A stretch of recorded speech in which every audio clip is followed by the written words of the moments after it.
Morning, good morning to all of you. Welcome to the engineering lecture of engineering material.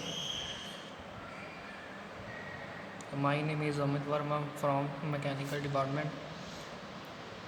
ਅੱਜ ਆਪਾਂ ਜੋ topic ਹੈ ਆਪਣਾ ਉਹ ਹੈਗਾ ਆ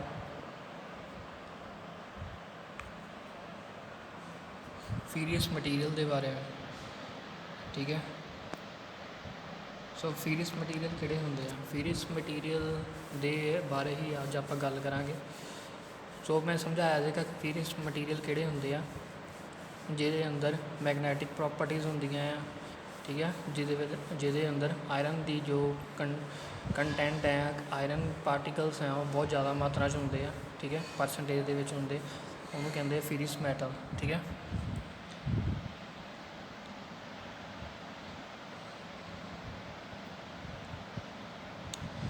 ਮੇਨਲੀ ਜੋ ਮੈਟਲਸ ਹੈ ਨਾ, ਦੋ ਚੀਜ਼ਾਂ ਦੇ ਅੰਦਰ ਵੰਡੇ ਜਾਂਦੇ ਆ। ਫਸਟ ਦਾ ਹੁੰਦਾ ਹੈ ਫੀਰੀਅਸ ਐਂਡ ਨਾਨ ਫੀਰੀਅਸ ਮੈਟਲਸ। ਠੀਕ ਹੈ, ਮੈਟਲਸ ਦੀ ਗੱਲ ਹੀ ਕਲੀਅਰ ਕਰਦੇ ਪਏ ਹਾਂ। ਫੀਰੀਅਸ ਮੈਟਲਸ ਦੇ ਅੰਦਰ ਆਪਾਂ ਲੈਂਦੇ ਹਾਂ ਆਇਰਨ। ਠੀਕ ਹੈ, ਅਤੇ ਨਾਨ ਫੀਰੀਅਸ ਦੇ ਵਿੱਚ ਲੈਂਦੇ ਹਾਂ ਆਪਾਂ ਨਾਨ ਫੀਰੀਅਸ ਦੇ ਵਿੱਚ ਆ ਜਾਂਦੇ ਆ ਜ਼ਿੰਕ, ਮੈਗਨੀਸ਼ੀਅਮ। ਠੀਕ ਹੈ, ਸੋ ਇਹ ਸਾਰੀਆਂ ਆ ਜਾਂਦੇ ਆ, ਮਗਰ ਅੱਜ ਆਪਾਂ ਕਿਹੜੇ ਬਾਰੇ ਗੱਲ ਕਰਨੀ ਆ? ਫੀਰੀਅਸ ਮੈਟਲਸ ਦੇ ਬਾਰੇ। ਫੀਰੀਅਸ ਮੈਟਲ ਕਈ ਤਰ੍ਹਾਂ ਦੇ ਹੁੰਦੇ ਆ। ਮੇਨਲੀ ਜੋ ਆਪਾਂ ਡਿਵਾਈਡ ਕਰਦੇ ਹਾਂ ਫੀਰੀਅਸ ਮੈਟਲਸ ਨੂੰ, ਆਪਾਂ ਕਰਦੇ ਹਾਂ ਕਾਸਟ ਆਇਰਨ ਦੇ ਵਿੱਚ, ਰਫ ਆਇਰਨ ਦੇ ਵਿੱਚ ਐਂਡ ਸਟੀਲ ਦੇ ਵਿੱਚ। ਠੀਕ ਹੈ, ਸੋ ਤਿੰਨ ਪਾਰਟਸ ਦੇ ਅੰਦਰ ਆਪਾਂ ਫੀਰੀਅਸ ਮੈਟਲ ਨੂੰ ਡਿਵਾਈਡ ਕਰ ਦਿੰਦੇ ਹਾਂ। ਸੋ ਟਰਨ ਬਾਈ ਟਰਨ ਆਪਾਂ ਦੇਖਦੇ ਹਾਂ ਕਿ ਕਾਸਟ ਆਇਰਨ, ਰਫ ਆਇਰਨ ਔਰ ਸਟੀਲ ਦੇ ਵਿੱਚ ਡਿਫਰੈਂਸ ਕੀ ਹੈ, ਫੀਰੀਅਸ ਮੈਟਲ ਹੁੰਦੇ ਕੀ ਹੈ।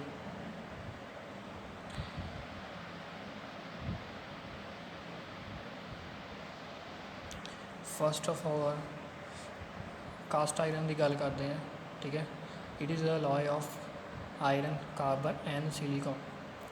ਸੋ ਕਾਸਟ ਆਇਰਨ ਆਪਾਂ ਸਿੰਪਲੀ ਜੇ ਕਹੀਏ ਤਾਂ ਇਹ ਅਲੋਏ ਹੈ ਇੱਕ ਆਇਰਨ, ਜਿਹਦੇ ਵਿੱਚ iron content, carbon and silicon ਤਿੰਨੋਂ ਹੀ ਐਲੀਮੈਂਟਸ ਮੌਜੂਦ ਹੁੰਦੇ ਆ। ਠੀਕ ਹੈ, it is hard and brittle, ਬਹੁਤ ਜ਼ਿਆਦਾ ਹਾਰਡ ਅਤੇ ਬ੍ਰਿਟਲ ਹੁੰਦੇ ਆ। ਠੀਕ ਹੈ, ਮੈਂ ਮਕੈਨੀਕਲ ਪ੍ਰੋਪਰਟੀਜ਼ ਇਸੇ ਕਰਕੇ ਸਮਝਾਈਆਂ ਸੀ ਤਾਂ ਜੋ ਤੁਹਾਨੂੰ ਨੈਕਸਟ ਦੇ ਜਿਹੜੇ ਲੈਕਚਰਸ ਹੈ ਉਹ ਚੰਗੀ ਤਰ੍ਹਾਂ ਸਮਝ ਆ ਜਾਣ। ਤੁਹਾਨੂੰ ਪਤਾ ਹੋਣਾ ਚਾਹੀਦਾ ਕਿ ਹਾਰਡ ਮਟੀਰੀਅਲ ਔਰ ਬ੍ਰਿਟਲ ਮਟੀਰੀਅਲ ਕੀ ਹੁੰਦੇ ਆ। ਸੋ ਕਾਸਟ ਆਇਰਨ ਜਿਹੜਾ ਆ ਉਹ ਹਾਰਡ ਅਤੇ ਬ੍ਰਿਟਲ ਹੁੰਦਾ ਆ। ਇਹਦੇ ਵਿੱਚ ਕਾਰਬਨ ਕੰਟੈਂਟ 1.7% to 3% ਦੇ ਵਿੱਚ ਪ੍ਰੈਜੈਂਟ ਹੁੰਦੇ ਆ। ਅਤੇ ਇਹਨੂੰ ਕਾਰਬਨ ਕਿਸ ਫੋਰਮ ਦੇ ਵਿੱਚ ਹੁੰਦੇ ਆ? ਆਇਰਨ ਕਾਰਬਾਈਡ ਦੀ ਫੋਰਮ ਦੇ ਵਿੱਚ, ਕਿਹਦੇ ਅੰਦਰ? ਕਾਸਟ ਆਇਰਨ ਦੇ ਵਿੱਚ। ਠੀਕ ਹੈ, ਸੋ ਇਹਨੂੰ ਜਨਰਲੀ ਅੱਗੇ ਸਬ ਡਿਵਾਈਡਸ ਕੀਤਾ ਗਿਆ, ਅੱਗੇ ਵੀ ਇਹਨੂੰ ਟਾਈਪਸ ਦਿੱਤੀਆਂ ਗਈਆਂ ਕਾਸਟ ਆਇਰਨ ਨੂੰ। ਇਹਨੂੰ ਕਿਹਦੇ ਅੰਦਰ ਡਿਵਾਈਡਸ ਹੋ ਗਿਆ cast iron? Grey cast iron, white cast iron, malleable cast iron, spheroidal or nodular cast iron, austenitic cast iron, abrasion resistance cast iron. ਠੀਕ ਹੈ, ਸੋ ਫਸਟ ਹੈਗੀ ਆ ਆਪਣੇ ਕਾਸਟ ਆਇਰਨ ਦੇ ਹੀ ਅੱਗੇ ਪਾਰਟਸ ਆ। ਫਸਟ ਪਾਰਟ ਹੈਗਾ ਆ grey cast iron. Grey cast iron ਦੇ ਅੰਦਰ ਉਹਨਾਂ ਨੇ ਕਿਹਾ ਕਿ ਮੇਨਲੀ ਕੀ ਹੁੰਦਾ ਆ, ਇਹਦੇ ਅੰਦਰ ਗ੍ਰੇਫਾਈਡ ਹੁੰਦਾ ਜ਼ਿਆਦਾ। ਠੀਕ ਹੈ, ਕਾਰਬਨ ਕਿਸ ਫੋਰਮ ਦੇ ਵਿੱਚ ਹੁੰਦਾ? ਗ੍ਰੇਫਾਈਡ ਫੋਰਮ ਦੇ ਵਿੱਚ ਹੁੰਦਾ। ਅਤੇ ਇਹ ਐਕਸਪੈਂਸਿਵ ਨਹੀਂ ਹੁੰਦਾ। ਠੀਕ ਹੈ, it is inexpensive and has a high compressive strength. ਠੀਕ ਹੈ, ਜਿਹਦੀ ਕੋਸਟ ਆ ਬਹੁਤ ਘੱਟ ਹੁੰਦੀ ਆ। ਅਤੇ ਇਹਦੇ ਅੰਦਰ ਕਿਹੜੀਆਂ ਪ੍ਰੋਪਰਟੀਜ਼ ਹੁੰਦੀਆਂ? ਹਾਈ ਕੰਪਰੈਸਿਵ ਸਟਰੈਂਥ ਹੁੰਦੀ ਆ। ਠੀਕ ਹੈ,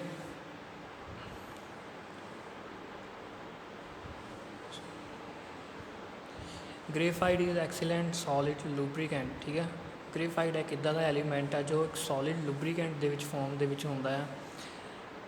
and this make it easily.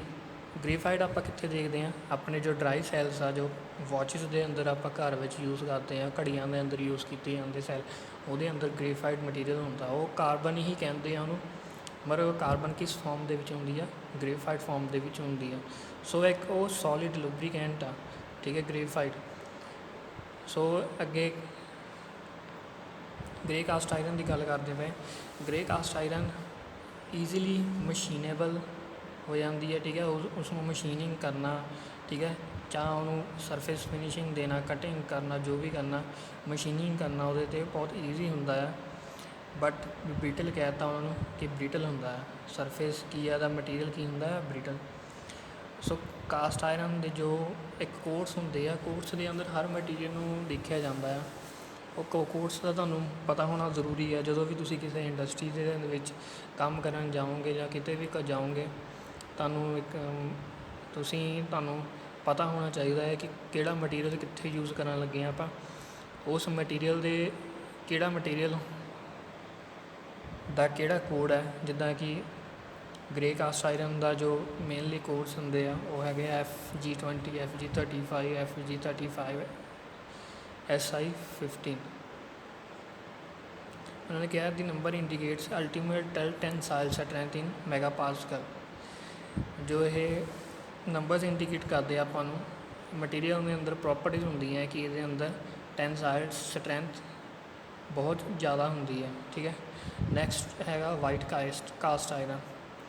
ਬਹੁਤ ਹੀ ਇੰਪੋਰਟੈਂਟ ਟੌਪਿਕਸ ਆ ਤੁਹਾਡੇ ਇਹ। ਪ੍ਰੈਕਟੀਕਲੀ ਵੀ ਇਹ ਕੰਪਨੀਜ਼ ਦੇ ਵਿੱਚ ਇੰਟਰਵਿਊਜ਼ ਦੇ ਵਿੱਚ ਕਈ ਚੀਜ਼ਾਂ ਪੁੱਛੀਆਂ ਜਾਂਦੀਆਂ ਆ ਕਿ ਤੁਹਾਨੂੰ ਫੀਰਿਸ ਮੈਟਲ ਕਿਹੜੇ ਹੁੰਦੇ ਆ, ਜਾਂ ਫਿਰ ਤੁਹਾਨੂੰ ਕਾਸਟ ਆਇਰਨ ਬਾਰੇ ਕੀ ਪਤਾ ਹੈ। ਇੱਦਾਂ ਦੇ ਕੁਐਸਚਨਸ ਤੁਹਾਨੂੰ ਪੁੱਟ ਕਰ ਸਕਦੇ ਆ। ਸੋ ਪੇਪਰ ਦੇ ਵਿੱਚ ਵੀ ਤੁਹਾਨੂੰ ਇਹ ਇੰਪੋਰਟੈਂਟ ਟੌਪਿਕਸ ਆ, ਇਹ ਪੇਪਰ ਦੇ ਵਿੱਚ ਵੀ ਆ ਸਕਦੇ। ਵਾਈਟ ਕਾਸਟ ਆਇਰਨ ਇਸ ਦੇ ਕਾਸਟ ਆਇਰਨ, ਠੀਕ ਹੈ। ਵਾਈਟ ਕਾਸਟ ਆਇਰਨ ਦੇ ਵਿੱਚ ਉਹਨਾਂ ਨੇ ਵਾਈਟ ਕਾਸਟ ਆਇਰਨ ਜੋ ਆਇਰਨ ਦੇ ਵਿੱਚ, ਠੀਕ ਹੈ, ਮੈਟਲ ਦੇ ਵਿੱਚ ਜੋ ਕਾਰਬਨ ਕਿਸ ਫੋਰਮ ਦੇ ਵਿੱਚ ਹੁੰਦੀ ਆ, ਆਇਰਨ ਫੋਰਮ ਦੇ ਵਿੱਚ ਹੁੰਦੀ ਆ, ਆਇਰਨ ਕਾਰਬਾਈਡ ਦੀ ਫੋਰਮ ਦੇ ਵਿੱਚ। ਸੋ ਇਹ ਵੀ ਮਟੀਰੀਅਲ ਹਾਰਡ ਅਤੇ ਬ੍ਰਿਟਲ ਹੁੰਦਾ ਆ। ਇਹਨਾਂ ਕਿ ਦੀ presence of iron carbide increases hardness and make it difficult to machine. ਜਿੱਦਾਂ ਜਿੱਦਾਂ ਆਇਰਨ ਕਾਰਬਾਈਡ ਦੀ ਜੋ ਪਰਸੈਂਟੇਜ ਹੈ, ਜੋ ਪ੍ਰੈਜ਼ੈਂਸ ਹੈ ਮੈਟਲ ਦੇ ਅੰਦਰ, ਵਾਈਟ ਕਾਸਟ ਆਇਰਨ ਦੇ ਅੰਦਰ, ਜਿਹੜੀ ਆਇਰਨ ਕਾਰਬਾਈਡ ਦੀ ਜਿਹੜੀ ਪਰਸੈਂਟ ਹੈ, ਜੇਕਰ ਉਹਨੂੰ ਆਪਾਂ ਇੰਕਰੀਜ਼ ਕਰਦੇ ਹਾਂ ਅਤੇ ਉਹਦੇ ਨਾਲ ਹਾਰਡਨੈਸ ਵੀ ਵੱਧ ਜਾਣੀ ਹੈ, ਜਿਸ ਦੇ ਕਾਰਨ ਮਟੀਰੀਅਲ ਨੂੰ ਮਸ਼ੀਨਿੰਗ ਕਰਨਾ ਬਹੁਤ ਹੀ ਜ਼ਿਆਦਾ ਔਖਾ ਹੋ ਜਾਣਾ, ਠੀਕ ਹੈ। ਕੰਸੀਕੁਐਂਟਲੀ ਦਿਸ ਕਾਸਟ ਆਇਰਨ ਆਰ ਅਬਰੇਸ਼ਨ ਰੈਜ਼ਿਸਟੈਂਟ, ਠੀਕ ਹੈ। ਕਾਸਟ ਆਇਰਨ ਕੀ ਹੁੰਦਾ, ਅਬਰੇਸ਼ਨ ਰੈਜ਼ਿਸਟੈਂਟ ਮੀਨਸ ਕਿ ਇਹਨੂੰ ਗ੍ਰਾਈਂਡ ਨਹੀਂ ਕੀਤਾ ਜਾ ਸਕਦਾ। ਨੈਕਸਟ ਹੈ malleable cast iron. these are the white cast iron rendered malleably by annealing। ਇੱਕ ਸੋ ਇਹ ਕਿਹੜੇ ਮੈਲੀਏਬਲ ਕਾਸਟ ਆਇਰਨ ਨੂੰ ਆਪਾਂ ਅਨੀਲਿੰਗ ਮੈਥਡ ਦੇ ਦੁਆਰਾ, ਠੀਕ ਹੈ, ਕੀ ਮੈਨੂਫੈਕਚਰ ਕਰਦੇ ਆ। these are tougher than grey cast iron and they can be twisted or bent without fracture। Malleable cast iron ਕਿਹਦੇ ਨਾਲੋਂ ਟਫਰ ਮੀਨਸ ਕਿ ਜੋ ਇਸ ਦੀ ਪ੍ਰੋਪਰਟੀਜ਼ ਹੈ ਮੈਲੀਏਬਲ ਕਾਸਟ ਆਇਰਨ ਦੀ ਟਫਨੈਸ ਪ੍ਰੋਪਰਟੀਜ਼ ਬਹੁਤ ਜ਼ਿਆਦਾ ਹੁੰਦੀ ਹੈ ਕਿ ਇਹਦੇ ਨਾਲੋਂ ਗ੍ਰੇ ਕਾਸਟ ਆਇਰਨ ਨਾਲੋਂ, ਅਤੇ ਇਹਨੂੰ ਟਵਿਸਟ ਵੀ ਕੀਤਾ ਜਾ ਸਕਦਾ ਵਿਦਾਊਟ ਫ੍ਰੈਕਚਰ ਇਹ ਬਿਨਾਂ ਟੁੱਟਿਆਂ ਇਹ ਕੀ ਇਹਨੂੰ ਆਪਾਂ ਬੈਂਡ ਕਰ ਸਕਦੇ ਹਾਂ, ਟਵਿਸਟ ਕਰ ਸਕਦੇ ਹਾਂ, ਠੀਕ ਹੈ। They have excellent machining properties and are inexpensive. ਇਹਦੀ ਮਸ਼ੀਨਿੰਗ ਪ੍ਰੋਪਰਟੀਜ਼ ਹੈ, ਮਸ਼ੀਨਿੰਗ ਇਹਨੂੰ ਈਜ਼ੀਲੀ ਕੀਤਾ ਜਾ ਸਕਦਾ ਅਤੇ ਇਹਦੀ ਕੋਸਟ ਵੀ ਬਹੁਤ ਘੱਟ ਹੁੰਦੀ ਹੈ। ਕਿਹੜੇ ਪਾਰਟਸ ਆਪਾਂ ਇਹਦੇ ਨਾਲ ਬਣਾਏ ਜਾਂਦੇ ਆ। Malleable cast iron use for making parts where forging is inexpensive such as hubs and wagons wheels, ਠੀਕ ਹੈ। ਜਿੱਥੇ ਕਿ ਜਿੱਥੇ ਕਿ ਆਪਾਂ ਫੋਰਜਿੰਗ ਦੇ ਦੁਆਰਾ ਕੋਈ ਵੀ ਚੀਜ਼ ਤਿਆਰ ਕਰਦੇ ਹਾਂ, ਆਪਾਂ ਨੂੰ ਉਹਦੀ ਕੋਸਟ ਬਹੁਤ ਜ਼ਿਆਦਾ ਪੈਂਦੀ ਨਾ, ਉਸ ਜਗ੍ਹਾ 'ਤੇ ਆਪਾਂ ਮੈਲੀਏਬਲ ਕਾਸਟ ਆਇਰਨ ਦਾ ਯੂਜ਼ ਕਰਕੇ ਕੀ ਕਰਦੇ ਹਾਂ, ਉਸ ਕੋਸਟ ਨੂੰ ਰਿਡਿਊਸ ਕੀਤਾ ਜਾ ਸਕਦਾ, ਕਿਉਂਕਿ ਇਹ ਵਿਦਾਊਟ ਫ੍ਰੈਕਚਰ, ਠੀਕ ਹੈ, ਬਿਨਾਂ ਟੁੱਟਿਆਂ ਕੀ ਹੈ, ਬੈਂਡ ਵੀ ਹੋ ਸਕਦੀ ਹੈ ਅਤੇ ਟਵਿਸਟ ਵੀ ਹੋ ਸਕਦੀ ਹੈ। ਸੋ ਇਹਦੇ ਕੋਡਸ ਦਿੱਤੇ ਹੋਏ ਆ depending on the method of processing they can be designated, ਠੀਕ ਹੈ। ਡੈਜ਼ਿਗਨੇਟਿਡ ਕੀਤਾ ਹੋਇਆ ਨੂੰ ਦੱਸਿਆ ਗਿਆ ਕਿ ਕਿਸ ਜੇ ਨੂੰ ਆਪਾਂ ਮੀਨਸ ਕੋਡਸ ਦੇ ਅੰਦਰ ਆਪਾਂ ਨੂੰ ਦੱਸਿਆ ਗਿਆ BM32, BM30 and so on, ਠੀਕ ਹੈ। Next spheroidal nodular graphite cast iron. ਇਸ ਦੇ ਅੰਦਰ ਕਾਸਟ ਸਫੈਰਿਡਲ ਔਰ ਨਾਡੂਲਰ ਗ੍ਰੇਫਾਈਟ ਕਾਸਟ ਆਇਰਨ ਦੇ ਅੰਦਰ ਜੋ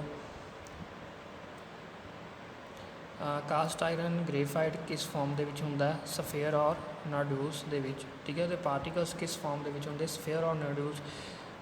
ਜਿਸ ਦੀ ਇਹ ਪ੍ਰੋਪਰਟੀਜ਼ ਜੋ ਹੁੰਦੀ ਹੈ, ਇਹਦੀ ਪ੍ਰੋਪਰਟੀ ਹਾਈਲੀ ਟੈਂਸਾਈਲ ਸਟਰੈਂਥ ਹੁੰਦੀ ਹੈ, ਅਤੇ ਇਹਦੇ ਅੰਦਰ ਟੈਂਸਾਈਲ ਸਟਰੈਂਥ ਐਂਡ ਇਲੋਂਗੇਸ਼ਨ ਪ੍ਰੋਪਰਟੀਜ਼ ਬਹੁਤ ਹੀ ਵਧੀਆ ਹੁੰਦੀ ਹੈ, ਠੀਕ ਹੈ। ਸੋ ਨੈਕਸਟ देखिए, सो यदि एग्जांपल है SG50/7, ठीक है। सो नेक्स्ट है ऑस्थेनेटिक कास्ट आयरन।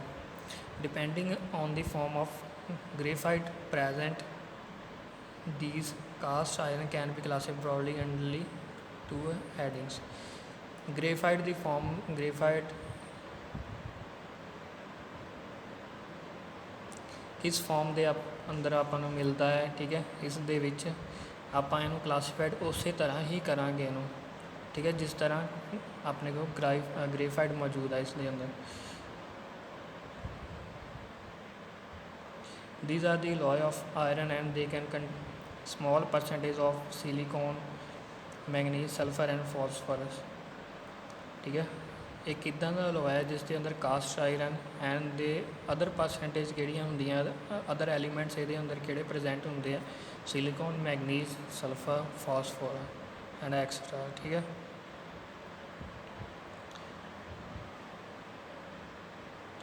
सो इसके अंदर जो मैकेनिकल प्रॉपर्टीज़ होंदियां, हाईली स्ट्रैंथ प्रॉपर्टी, स्ट्रैंथ बहुत ज़्यादा होंदी है, ठीक है। जिसके अंदर आपां कित्थे यूज़ करते हैं ऑस्थेनेटिक कास्ट आयरन कित्थे यूज़ किया जाता, इंजन के cylinders, piston rings and break drum नूं बनाने वास्ते यूज़ किया, यानी ऑटोमोबाइल पार्ट्स के अंदर इसनूं बनाने में यूज़ करते हैं। अगे abrasion resistant cast iron, these are alloy cast iron and alloying element under abrasion resistance.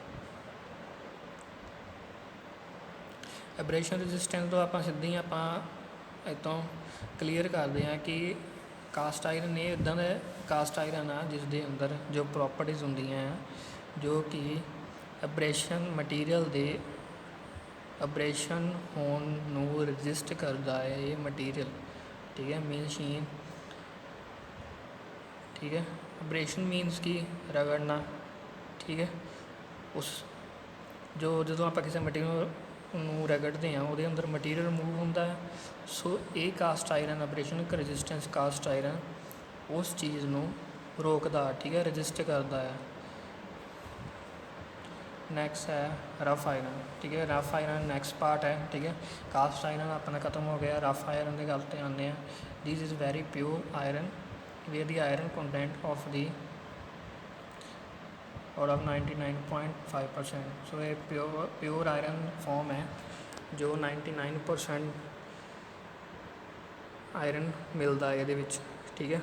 It is produce by remelting pig iron, some small amount of silicon, sulphur and phosphor में भी present. ये rough iron आप कितों manufacture करते हैं, pig iron तो, ठीक है। Pig iron नूं रीमेल्ट किया जाता, दोबारा पिघलाया जाता है फरनस के विच, जिसके अंदर अदर एलीमेंट्स किहड़े हुंदे आ, सिलिकॉन, सल्फर, फॉस्फोरस प्रेजेंट हुंदे आ। ये टफ हुंदा material, malleable, ductile and easily forge or weld, ठीक है। किहड़ी प्रॉपर्टीज होंदियां, टफ, मैलीएबल मीनस कि इसकी इलोंगेशन प्रॉपर्टी ज़्यादा होंदी, डक्टाइल हुंदा है, मैलीएबल भी हुंदा और डक्टाइल भी, दोनों ही होंदे आ। एंड टफ भी हुंदा है। टफ मीनस कि इसदे शॉकिंग एब्जॉर्ब मतलब कि शॉक्स नूं एब्जॉर्ब करने की जो पावर है ज़्यादा होंदी है। सो इनू आप कह सकते हैं कि इसनूं ईजीली फोर्जिंग किया जा सकता एंड वैल्डिड किया जा सकता। जिहदे नाल किहड़ी चीज़ां मैन्युफैक्चर कीतियां जांदियां, चेन्स, क्रेन हुक्स बनाई जाती हैं, रेलवे कपलिंग्स बनाई जाती हैं, ठीक है। अदर पार्ट्स भी बनाए जाते हैं। स्टील आ गया, नैक्सट है स्टील। सो स्टील एक मोस्ट इंपोर्टेंट मटीरियल आ, ठीक है, जो वाइडली यूज़ किया जाता है, ठीक है, इस समय दे विच। सो स्टील एक इदां दा लोहा है जिसके अंदर आयरन एंड कार्बन दोनों ही प्रेजेंट होंगे आ, मगर जो आयरन की क्वांटिटी आ वो लैस दैन 1.7% ਹੁੰਦੀ ਹੈ। ਠੀਕ ਹੈ, ਸੋ ਕਾਰਬਨ ਕਿਸ ਫਾਰਮ ਦੇ ਵਿੱਚ ਆਪਾਂ ਨੂੰ ਮਿਲਦਾ ਹੈ? ਆਇਰਨ ਕਾਰਬਾਈਡ ਦੇ ਵਿੱਚ, ਜਿਸ ਦੀ ਜੋ ਹਾਰਡਨੈਸ ਐਂਡ ਸਟਰੈਂਥ ਇਸ ਸਟੀਲ ਦੀ ਹੁੰਦੀ ਆ। ਸਟੀਲ ਦੀ ਜੋ ਹਾਰਡਨੈਸ ਐਂਡ ਸਟਰੈਂਥ ਬਹੁਤ ਹੀ ਜ਼ਿਆਦਾ ਹੁੰਦੀ ਆ।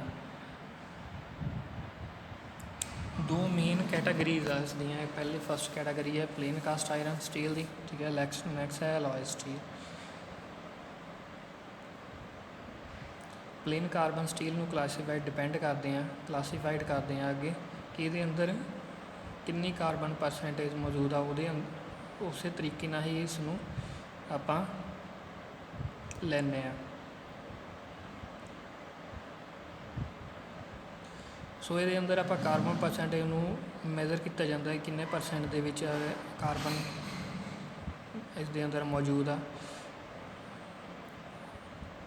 ਜਿੱਦਾਂ ਕਿ ਦੂਜੇ ਐਲੀਮੈਂਟਸ ਇਹਦੇ ਅੰਦਰ ਘੱਟ ਹੋਣ ਦੇ ਨਾਲ ਇਹਨੂੰ ਪਲੇਨ ਕਾਰਬਨ ਸਟੀਲ ਕਿਹਾ ਜਾਂਦਾ ਹੈ। ਠੀਕ ਹੈ, ਸੋ ਇਹ ਜ਼ਿਆਦਾ ਮਾਤਰਾ ਕਿਹੜੀ ਹੁੰਦੀ ਇਹਦੇ 'ਚ?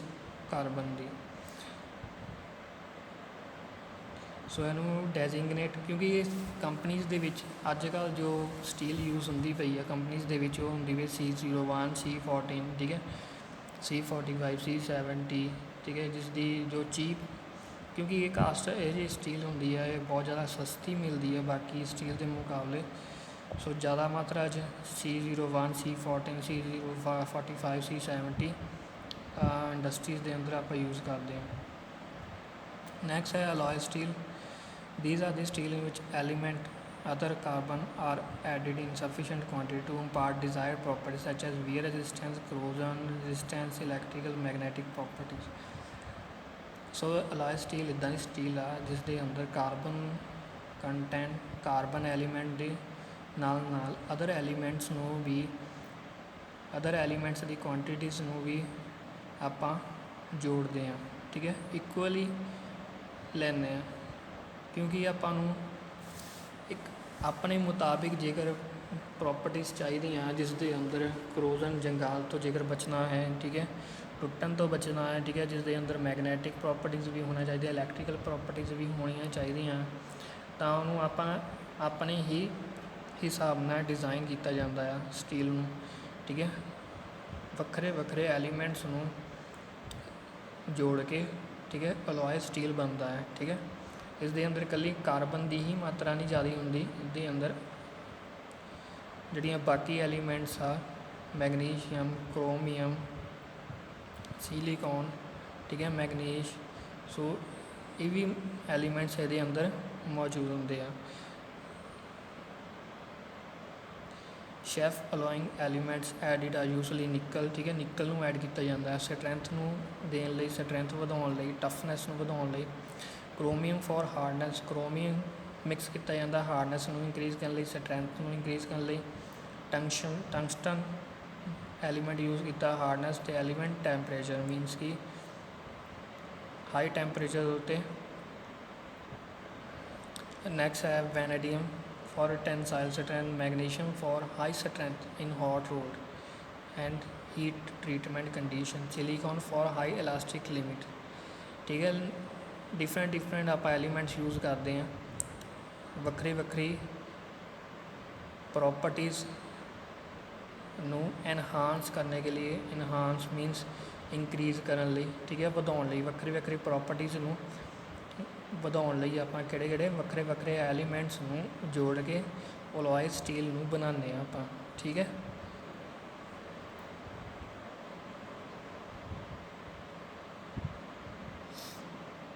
one important stainless steel is often described eating steel where chromium and nickel percent are 18 and 18 respectively।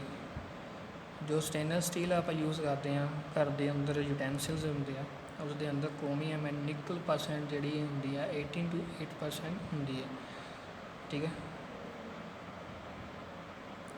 ਇਸ ਦੇ ਅੰਦਰ ਮੈਂ ਤੁਹਾਨੂੰ ਦੱਸ ਦਿੰਦਾ ਕਿ ਜਨਰਲੀ ਜੋ ਆਪਾਂ ਹੁਣ ਇਸ ਵੇਲੇ ਇਸ ਸਮੇਂ ਦੇ ਵਿੱਚ ਜੋ ਆਪਣੇ ਸਟੀਲ ਯੂਜ਼ ਕੀਤੀ ਜਾਂਦੀ ਆ ਆਟੋਮੋਬਾਈਲ ਦੇ ਵਿੱਚ, ਨਟ ਬੋਲਟਸ, ਗੇਅਰਸ ਵਗੈਰਾ ਮੈਨੂਫੈਕਚਰ ਕਰਨ ਲਈ ਕਿਹੜੀ ਯੂਜ਼ ਕੀਤੀ ਜਾਂਦੀ ਆ? EN4 EN6। ਠੀਕ ਹੈ, ਸਟੈਂਡਰਡ ਮਟੀਰੀਅਲ ਹੈ ਇਹ, ਜੋ ਈਜ਼ੀਲੀ ਅਵੇਲੇਬਲ ਹੋ ਜਾਂਦਾ ਆਪਾਂ ਨੂੰ। ਠੀਕ ਹੈ। ਸੋ ਇਹ ਤਾਂ ਸੀ ਅੱਜ ਦੇ ਆਪਣੇ ਫੀਰੀਅਸ ਮਟੀਰੀਅਲ। ਕੱਲ੍ਹ ਆਪਾਂ ਕਰਾਂਗੇ ਨੋਨ ਫੀਰੀਅਸ ਮਟੀਰੀਅਲ ਦੇ ਬਾਰੇ ਵਿੱਚ, ਕਿਉਂਕਿ ਇਹ ਬਹੁਤ ਇੰਪੋਰਟੈਂਟ ਟੌਪਿਕਸ ਆ ਤੁਹਾਡੇ ਸਾਰੇ। ਠੀਕ ਹੈ, ਤੁਹਾਨੂੰ PDF ਫਾਈਲ ਸਾਰੀ ਮਿਲ ਜਾਏਗੀ। ਤੁਹਾਨੂੰ ਆਪਣੇ ਆਪਣੇ ਨੋਟਸ ਬਣਾਉਣੇ ਸ਼ੁਰੂ ਕਰ ਦਿਓ ਅਤੇ ਪੜ੍ਹਨਾ ਵੀ ਸਟਾਰਟ ਕਰ ਦਿਓ। Okay, thank you.